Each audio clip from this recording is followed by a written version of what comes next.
Iwale yakwa ndirarikia kwe county government ya Kiambu makiria kuri governor witu twendete Mheshimiwa Nyoro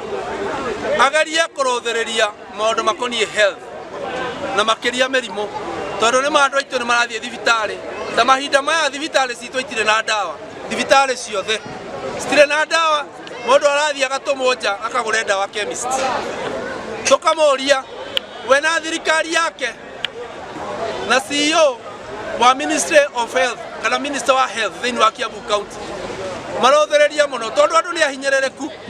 ni undu wa maundu maria makoretwo kuo ma biashara uhotomu wa biashara na makiria ni undu wa COVID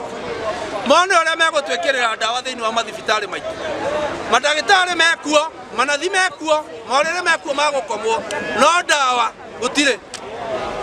koguo magaria gutwikirira dawa thini wa thibitari citu na nigetha andu aitu makorwo makiheo services iria ciagiriire ati wathie thibitari iyo urauma kuu uthiete mucii uthiete kuhona heno horo ukonie youth hamari to makwa njitwa Francis Wainaina wa Njuguna na ndi muikari wa Kiambu ino na kiria tungiuga ni ati population ni ingihite muno itura riri ritu na thibitari ino ĩ haha ni undu wa gukorwo ni level 5 ni tungihoya gavana atwecirie na njira njararie tondu ni tungienda itura riri ritu rigie na dispensary na handu andu marithiaga tumirigo tutu nini ni undu wa gukorwo kuria kurabatara andu aria arwaru